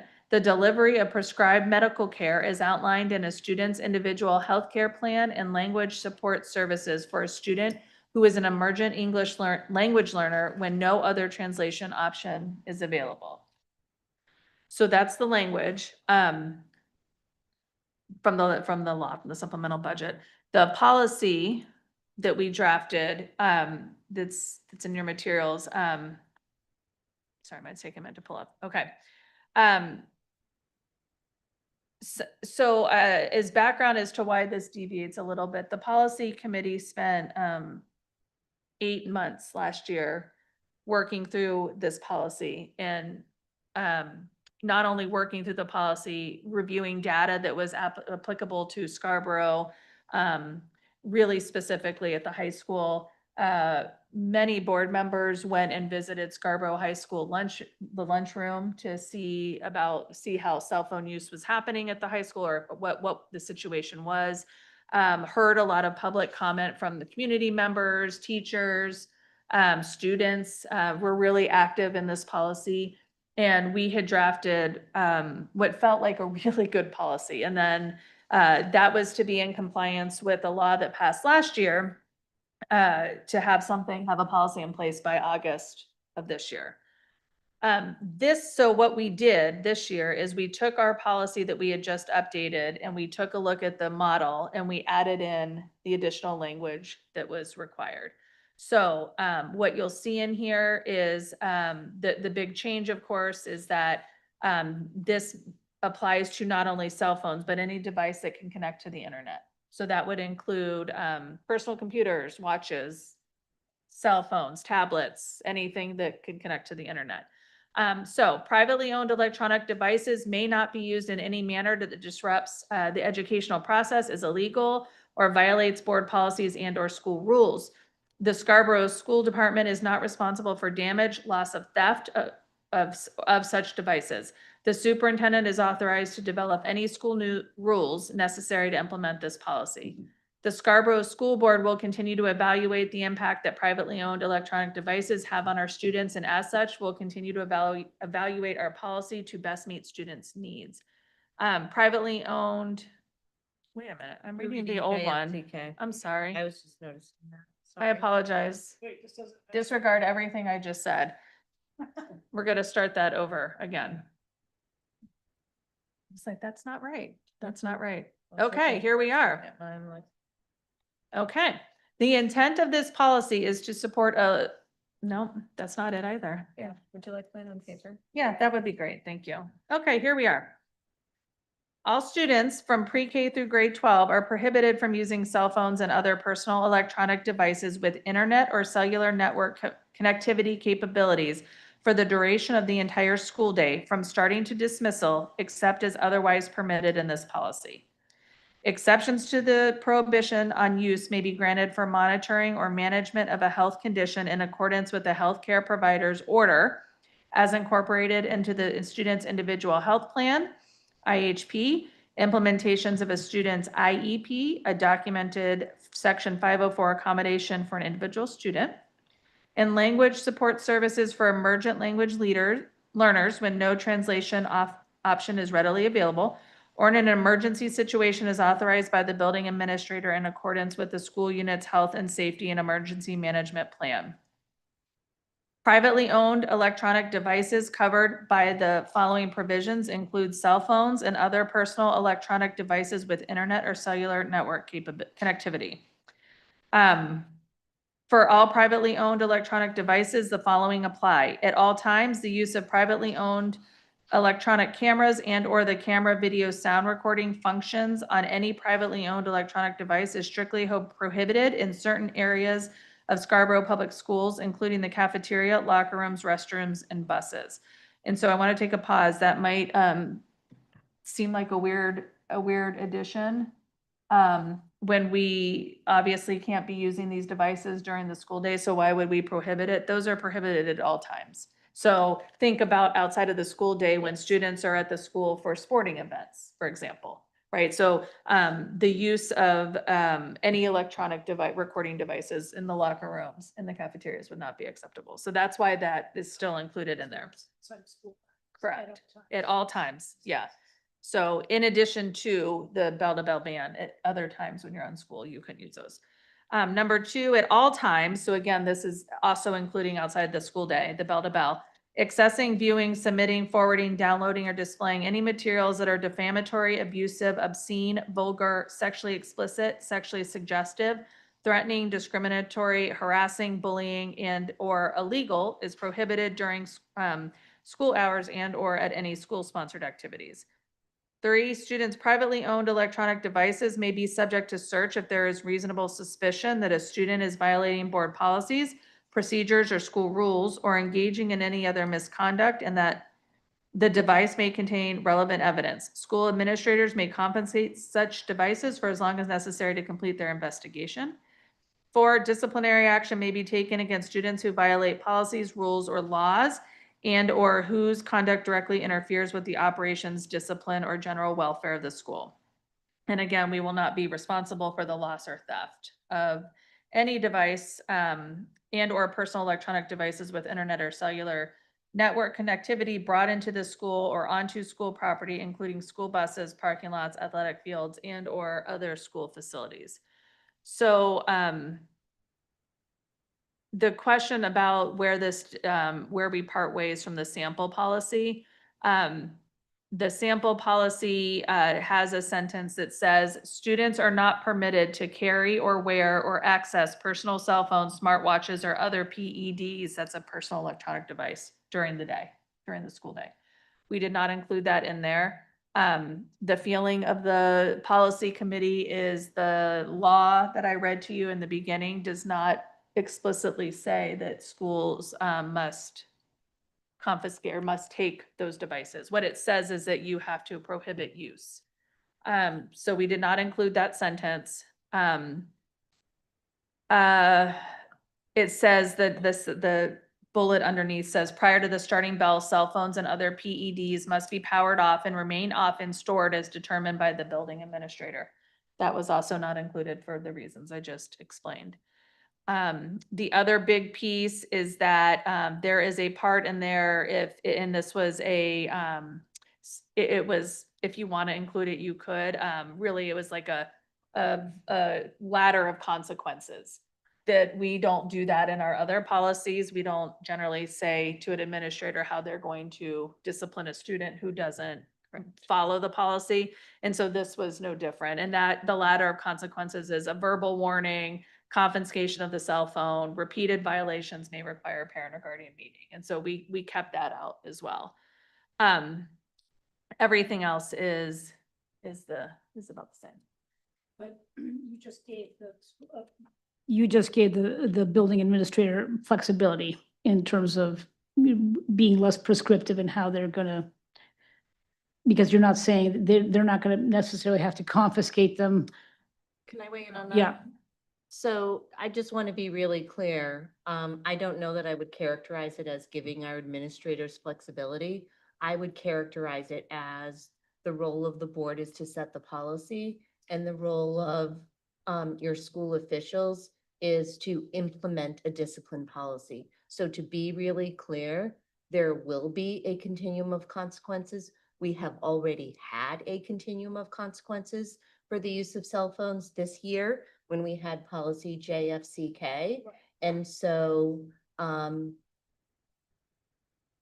I would say it isn't latitude, right? It is just whose work is what.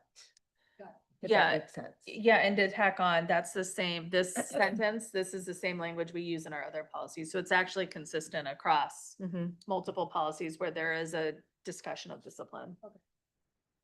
Question. Yeah, go ahead, Sarah. So this doesn't rule out like confiscation of the personal electronic devices, like that's still left up to the building Are you administrator? talking about like at the start of the school day? Yeah, like, Yes. okay, so. Yeah. Good question. So I do have a question. So in the event that somebody needs to transfer information to the student in today's world, you know, it moves a lot faster than it did in 1990, pre-flip phones, right? Where you'd call the administrator of the office or whatever, and they would relay the message to the student to, you know, pick up Johnny after school, whatever the case might be. You don't have to go to work today, you know, whatever the case might be. So is that kind of what we're pushing to go back to with this? I mean, quite honestly, I think, you know, smartphones in schools are a distraction, but yet there's a lot of uses for them, like in educational purposes and things Yeah. like that.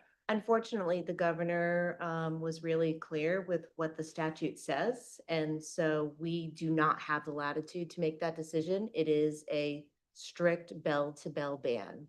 And so what that means is that we are going to have to utilize the means in which you talked about. So parents calling the office, leaving messages, students using office phones or going down to guidance to use the phone, et cetera.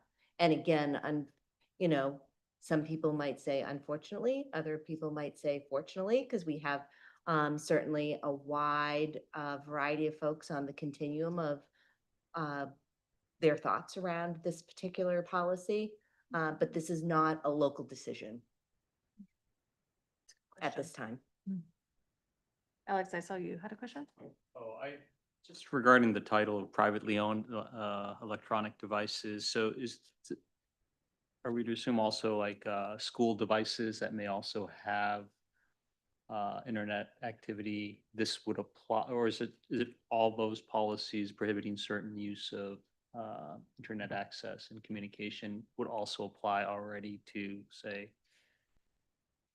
school devices or? Like our school issued laptops. Correct, or, yeah, Yeah. yeah, so this, I mean, it kind of goes into privately owned electronic devices, but it's just, I guess, presumed that they're owned by the students or. Correct. Okay, That's correct. So not by the school. So this would be, previously or in the past, students have been able to bring their own laptops in, for Okay. example. Yeah. And so now, and use them during the school day, right? So this would now prohibit that use.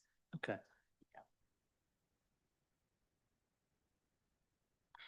Are there any other questions? All right, do I have a motion to approve, the first reading of policy JICJ, student use of privately owned electronic devices at school? So moved. Second. Okay, is there any discussion? I'm having a really tough time with this policy for a variety of reasons. I think the law, so one of the things that happened, the reason this was included in the supplemental budget is because it came with dollars attached to it. And those dollars were a per student dollar amount meant to purchase a storage unit or to allow schools to help districts to purchase a storage device, whatever that meant for districts. So it can be, I'm sure everyone has heard of Yonder pouches, or it could be a cell phone lock, or it could be whatever they wanted. That was the intent of the money. Unfortunately, for those of us that are, well, not us, but those that are left to do the work of implementing a procedure now, the law is not clear on that. So the law does not say we have to store phones. And so I struggle between the language of the law and what the intent is. And so, it doesn't, this policy doesn't prohibit, to your question, Sarah, doesn't prohibit us from collecting devices. But what we didn't do, what we kept out very specifically, and we had this was probably I mean, I would say this is one of our rougher meetings, policy meetings, to really try to hammer this out. I guess I'm not really sure. I'm thinking and talking at the same time, which is always dangerous. I'm not really sure how to proceed, personally. And so I think that where I struggle is that we very specifically kept language out that was included in the sample policy, even though I know why we kept it out. We kept it out because the law does not say we have to. And so when we think of our role as a school board, our role is the 30,000 foot. We let Diane and her team create the procedures. And so at the end of the day, I'm going to vote this through, but I don't love it. If I may, I would just remind the board that up until the end of this year, which was yesterday, our policy JFCK, even before we had policy JFCK, actually, we have had a strict bell-to-bell ban in K-8 with no confiscation to great success. And so our team feels very confident that our students understand time and place. I think, for the large part, it's been very successful. K-8 with kids complying to that expectation. Our high school students were K-8 students and probably had cell phones when they were in K-8 and they were able to comply. And so from our team's perspective, we do not see any reason why an off and away policy or expectation as we've had at K-8 would not be successful at 9 through 12. That being said, I would also just add that part of our work is to make a decision using the information that we have in front of us. And so the history that I'm discussing with you is the information that we have in front of us. And certainly, if we were to carry out an off and away procedure and found that that wasn't successful, I think we could move to a more severe measure of confiscation. But I think, and I'd really love to hear Sarah's feedback, because I think we have worked really hard to create a great culture of respect between staff and students. We don't have much of a police state, if you will, in any of our schools. And I think we would love to be able to maintain that really positive, respectful culture with our students. Yeah, I think that is true. Like, I think there is a good culture of respect. I think this is gonna be rough, like in general for everybody, for all the high school students. But like last year's policy, everybody freaked out at the beginning and then it just leveled off and it was normal. And so I think the first few weeks are gonna be rough and then it's gonna be fine again. Yeah, and I don't want my dislike of this, my discomfort with what we're doing to be interpreted as me not trusting our staff. We have incredible staff. We have incredible students. Everybody is incredible. What I am very, very purposely uncomfortable with is our clear delineation from what the sample policy says and what the intent of the legislation is. And so that is my struggle. It is what it is. I do have a question. So if we don't confiscate or we don't have storage, do we lose the money or do we get money? So because the money is for some sort of expenditure to either store or place devices in a certain location or, Yeah. so how would we spend the money? Well, again, we're only slated to receive just under $6,000 in totality. And so there was never a belief that the money that we would receive from the state would cover any solution that we would look at. And so certainly we have not received official communication as to how those monies would be disseminated or what we need to be able to identify to show. I mean, I will say we have some low-tech storage solutions, right? We have hotels. We have phone hotels in each of our rooms, right? Which are really low-tech, like shoe holders that all of, that our kids had previously put their phones in. But again, we're not seeing that this would even come close to covering, right? Yonder pouches, when we had looked at the cost of those before implementing JFCK, would have been somewhere in the magnitude of $75,000. And we would be receiving less than $6,000. And so that would be a budget dilemma for us. There are some other solutions that are kind of containers that hold things within a classroom. But again, in not just talking with our own administrators in Scarborough, but with lots of partners in Cumberland County, there is a sense that off and away seems like it could be a viable solution, and that we could move to some other storage solutions as necessary. But again, we're not talking about a lot of money. Quick question, does the high school have an open campus? Yes, and so, right, so that is part of the other thing is like, our seniors have privileges, and so some of our seniors come in after first period, some come in after second period. Some are here at the start of the day, but leave after third block or fourth block. And so, there's not a straightforward solution, if you will, right? Because if we were to store devices, let's say we change the schedule and students started the day in advisory. First off, not everybody would be there because our seniors aren't there first period. And some students would be leaving early. They'd have to go and interrupt a class to get their device, so on and so forth.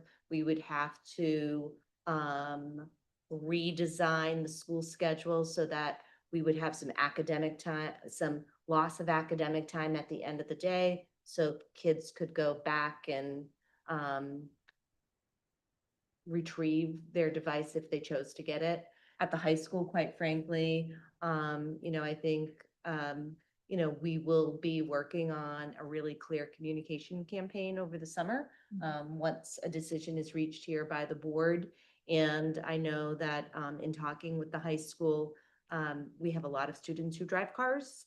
And I think one of the main recommendations is going to be leave your phone in your car.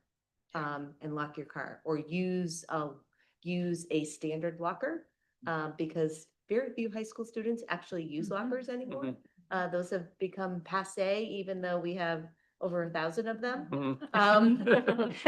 And so, so that's another possibility as well. Yeah, so what I was getting at was, but in here, it doesn't really specify geography.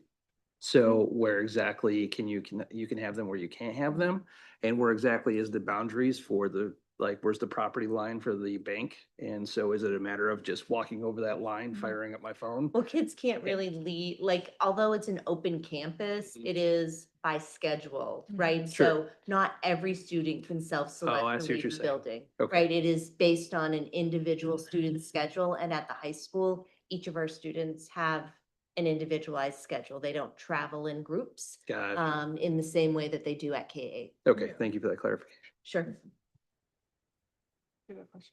Are there enough lockers for individuals for every student in the high school? There would be if students were interested in having them. Yeah, okay. I mean, that be taken advantage of as a storage solution? If you get to, if the off and away doesn't work? Okay. Sure. Yeah. And I do want to say, I was pretty confident I was going to come in here and vote no on this and not move it in its current iteration. And the thing that, as I kept reflecting and thinking, that is going to keep me to say yes, or I am going to vote yes, is because if you look at the sample policy, you don't get to pick and choose between what devices you're going to store and what devices you're not.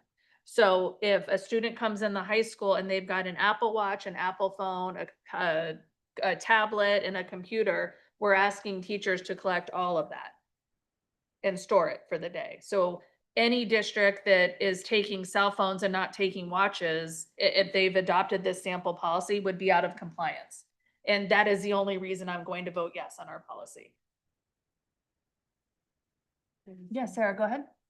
I just want to second what Diane said. I have heard a growing sentiment of just leaving your devices in your car. And I don't like the usage of lockers is really, really low. So I don't know if lockers would be Right. a easy to transition to solution, but the cars thing, yeah. Yeah. Yeah, go ahead, Alex. One question on the scope of the policy. I mean, there's the state law, right, the bell to bell, and they define it, I believe here, saying from starting the entire school day, from starting to dismissal. Right. But beyond that, there's also, it seems like the policy that goes beyond the state law that we say at all times, which includes also buses for purposes of videoing and so forth. So, but when you're on the bus, you may connect to the internet. Is that right currently? We don't have the ability to have our bus drivers manage student cell phones and pick up our students and get them to school safely, right? Yeah. And so the bell to bell prohibition is State law. at the start of the school day. Yeah. Right? Yeah. The only way that we could realistically make that actualized on buses is if we had multiple staff members on a bus, because the driver has to be having their focus on picking students up and driving safely. They're not in a position to have a power struggle with a student about, you're not going to sit down until I have that cell phone. Do you have a watch on? Do you have a computer in your backpack? So on and so No, forth. that makes sense. I was just, I guess, pointing out that the policy also has prohibitions on how you can use or what cannot do on the bus, specifically with respect to, I guess, videotaping. But it Yeah. doesn't, it's not and just for my own clarification, it wasn't a ban on connecting Right. to, That's correct. okay. But I want to be clear, to my knowledge, our buses don't include a Wi-Fi connection, is that? They don't. I mean, Yeah, if so you no, have they their wouldn't be own- able to, Yeah. Right. Okay, they could have cellular connection, yes. yeah, Yeah, yeah, or they brought their hotspot from home. which I suppose is similar to what Sarah's saying with like seniors, like keep the phone in the car. Your Mhm. kids are still, I assume once you're on campus, before the start of the first bell, right? The school policy still applies with respect beyond the state law with respect to how you can use the internet or what you're doing on your personal device, even if it's before the start of school. Yeah, and that particular section that you're Yeah. referencing has been in our policy for a very long period of time. Okay. Even before, it was in Yeah. our internet use policy, even Yeah. before we developed policy JFCK. Okay. Right? Because the kinds of things that pertain to that section really get us, create problems in terms of student harassment. Yeah. I'm videoing you without your permission and now there's a post up on TikTok, right? That sort of thing. And so, it was decided quite long ago that those were really important prohibitions to make sure that we had in place to increase the safety of all of our students. Thank you. Yeah, I just wanted to clarify what Yeah. the state law was versus Yeah. what our policy is, because Exactly. they kind Yeah. of blend Yes. and maybe overlap in some ways, but Yeah. All right, is there any other discussion? All right, where are we? We have a motion second, all in favor of, let me go back to the agenda. All in favor of approving the first reading of policy JICJ, student use of privately owned electronic devices at school is presented? And that shows unanimous. Thank you so much. Okay, here's yours back. Thank you for allowing me to use that. Our next agenda item is the new 6.4, which is the appointment of the Assistant Director of Curriculum, excuse me. So Diane, we'll turn this to you. Yes, so I'm really excited this evening. Kelsey O'Neill is with us in the audience here. I am excited to bring forward her nomination as our Assistant Director of Curriculum. Ms. O'Neill holds a master's degree in educational leadership from the University of Southern Maine. And since 2021, she has been she started here as a K-2 technology instructional coach. And most recently, she has served as K-12 curriculum specialist here in Scarborough Public Schools. She has exceptional instructional leadership skills through various initiatives, including designing and implementing K-12 curriculum review cycles aligned with district goals. She's also played a key role in our K-5 day-to-day meetings, facilitating in-depth data analysis and advancing multi-tiered systems of supports and for our students.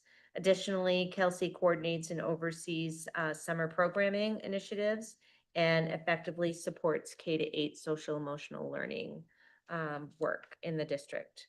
We are super excited to have Kelsey assuming this leadership position. And just as a reminder to folks, Kelsey, as I said, is currently a curriculum specialist. We had 2 curriculum specialists in the budget, and during the budget development this year, I asked to eliminate those 2 positions so that we could have an assistant director position that provides Katie and Kelsey more latitude within the curriculum department. Kelsey's been a great boots on the ground worker bee, but as a curriculum specialist, she didn't necessarily have the authority to make decisions. And so there was a lot of going back and forth to Katie, here's where this group is, and getting that type of acknowledgement. And so we really feel like this will be value added, and it also comes at a savings of about $50,000 to the district because of our decision to cut the other 2 positions. Thank you, Diane. All right, do I have a motion to approve the appointment of the Assistant Director of Curriculum as presented? So moved. Second. All in favor? That shows unanimous. Thank you so much. Congratulations. Would you like to come up and say anything? Not a requirement, but since you're here, we'd love to offer you. Sure, yeah.